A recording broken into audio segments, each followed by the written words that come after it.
আজকের প্রধান উপদেষ্টা ডক্টর মোহাম্মদ ইউনূস এবং তার সরকারকে মেজর হাফিজ বিএনপির স্থায়ী কমিটির সদস্য এমন কিছু প্রশ্ন ছুড়ে দেন এবং তার সরকারকে নিয়ে এমন কিছু প্রশ্ন করেন যেটা আমার মনে হয় না বর্তমান সরকারের কাছে এই প্রশ্নের জবাব আছে এবং এটা তারা দিতে পারবে। কারণ প্রশ্নগুলো শুনলেই আপনারা বুঝতে পারবেন যে কতটা স্ট্রং আপনার যুক্তিযুক্ত প্রশ্ন ছিল। অযৌক্তিক বা মাথায় বাঁধিয়ে যে কিছু প্রশ্ন আছে না, এরকম কোনো প্রশ্ন অন পয়েন্টে কোশ্চেন করা হয়েছে।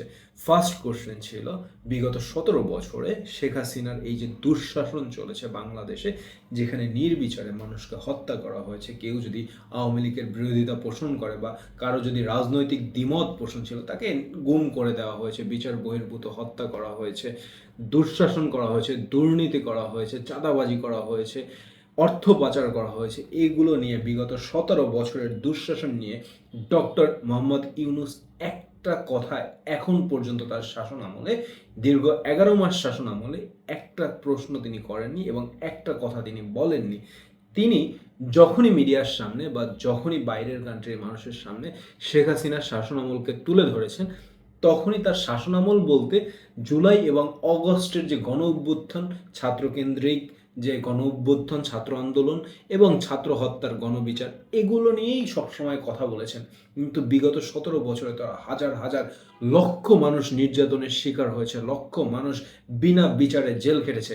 সেই প্রশ্নের জবাব দেওয়ার মতো মনে হয় না বর্তমানে ডক্টর ইউনূসের সামর্থ্য আছে। এবং তিনি আরও বলেন সরকারের, ডক্টর ইউনূস সরকারের অন্যান্য যে উপদেষ্টা আছে তারাও কিন্তু এই বিষয়টা নিয়ে কখনো কোনো আলোচনা বা মিডিয়ার সামনে বক্তব্য তুলে ধরেননি বিগত 17 বছরের। আসিফ নজরুল হয়তো বা দুই একটা মাঝে মাঝে কথা বললো, এ ব্যতীত ডক্টর ইউনূস সরকারের অন্য কোনো উপদেষ্টারা শেখ হাসিনার দুঃশাসন নিয়ে এখন পর্যন্ত একটা কথা বলেননি। ইভেন তিনি আরও বলেন বাংলাদেশের সরকার বা বাংলাদেশের রাজনৈতিক দলগুলোর কখনোই মুক্তিযুদ্ধ থেকে শুরু করে এই গণ অভ্যুত্থানের যে শহীদ আছে, বাংলাদেশের যত মানুষ বিভিন্ন আন্দোলনে শহীদ হয়েছে, এই শহীদদের মর্যাদা দিতে শিখেনি। তাদের উপরে ভর করে এক এক সময় এক এক নৈরাজ্যকারী কিছু রাজনৈতিক দল, কিছু ব্যক্তিত্ব সৃষ্টি হয়, যেই ব্যক্তিত্বগুলো ওই সাময়িক সময়ের জন্য রাজনৈতিক, অর্থনৈতিক এবং ব্যক্তিত্ব ফায়দা লোটার জন্যই আপনার এই আন্দোলনগুলোকে কাজে খাটিয়ে বা পুঁজি করে দেশের এই আন্দোলনগুলোর বা এই শহীদদের রক্তকে বৃথা এবং তাদের শ্রদ্ধা, শ্রম, মর্যাদাকে বিপন্ন করে। 100% ট্রুথ।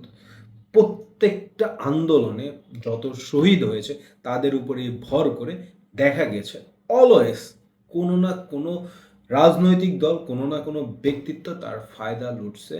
এই বাংলাদেশে এটাই হয়ে আসছে এতদিন, এতে কোনো সন্দেহ নেই। দ্বিতীয়, তিনি আরও একটা প্রশ্ন করেন। 1971 সালের মুক্তিযোদ্ধায় যোদ্ধা ছিল সর্বোচ্চ 80,000, মানে স্পেসিফিক তিনি বলেন 80,000 মুক্তিযোদ্ধা ছিল, কিন্তু সেটা এখন শেখ হাসিনার বদৌলতে বেড়ে দাঁড়িয়েছে 2,50,000। আর এই জিনিসটাকে তদন্ত করা উচিত, কারণ শেখ হাসিনা স্বজন প্রীতি দেখিয়েছে। যখনই যাদেরকে মন চাইছে তাদেরকেই হলো গিয়ে আপনার মুক্তিযোদ্ধার তালিকায় ঢুকায় দিয়েছে। সত্য কথা, ভুয়া মুক্তিযোদ্ধার অভাব নাই, হাজার হাজার ভুয়া মুক্তিযোদ্ধা আছে বাংলাদেশে বর্তমানে। যদি এটা অবজার্ভ করা হয় বা বাংলাদেশে বর্তমানে যদি এটা আবার পূর্ণ তদন্ত করা হয় মুক্তিযোদ্ধার লিস্ট, সেক্ষেত্রে দেখা যাবে ভুয়া মুক্তিযোদ্ধার অভাব নেই। ইভেন তিনি আরও বলেন এই যে যারা গুলি চালিয়েছে নির্বিচারে জুলাই অগস্টে, তারা আপনার সেনানিবাসে আশ্রয় নিয়েছে। সেনাদের আপনার সেনানিবাসের বা আপনার বর্তমানে আর্মিদের নিয়েও তিনি কিছু বেশ মন্তব্য করেন, যেটা আপনার যুক্তিযুক্ত মন্তব্য বা আমি মনে করি। কারণ আপনার এই যে জুলাই গণ অভ্যুত্থানের পরে আপনার পুলিশ সদস্য, রাজনীতিবিদ, রাজনীতি ব্যক্তিত্ব, তাদেরকে সেনানিবাসে আশ্রয় দেওয়া হয়েছে, তাহলে কেন তাদেরকে সেফ পাস দেওয়া হলো বা সেফ এক্সিট দেওয়া হলো? তাদেরকে কেন বিচারের আওতায় আনা হলো না? কারণ আর্মি বা ক্যান্টনমেন্ট বা সরকার সবাই জানে যারা এখানে সেফ এক্সিটের জন্য বা আশ্রয় নিয়েছে, এখানে যে ব্যক্তিত্ব, রাজনৈতিক ব্যক্তিত্ব, প্রত্যেকেই অপকর্মের কোনো না কোনোভাবে সামিল। কারণ তাছাড়া এই গণ অভ্যুত্থানের পরে কেউ কোথাও আশ্রয় নেয়ার জন্য যাবে না, কারণ সবাই স্বাধীন হয়েছে। আর এই স্বাধীন দেশে কেন আশ্রয় নিতে যাবে? যদি আশ্রয় নিয়ে থাকে তার মানে সে কোনো না কোনো অপরাধ করেছে এবং তার সেই অপরাধের ভয়ের কারণেই সে আশ্রয় নিতে গিয়েছে সেনানিবাসে। তার জন্যই তো সেনানিবাসে আশ্রয় নিয়েছে, তাই না? তাহলে কেন এই লোকজনগুলোকে সেফ এক্সিট বা সেফ পাস দেয়া হলো?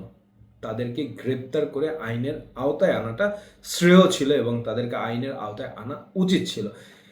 তার এই যে বক্তব্যগুলা, এগুলো কি আপনি যুক্তি থেকে বাইরে ফেলে দিতে পারবেন? আমার মনে হয় না আপনি ফেলে দিতে পারবেন। ভিডিও ভালো লাগলে লাইক, শেয়ার এন্ড সাবস্ক্রাইব করবেন। পরবর্তী ভিডিও দেখার জন্য আমন্ত্রণ রইল। আল্লাহ হাফেজ। আসসালামু আলাইকুম।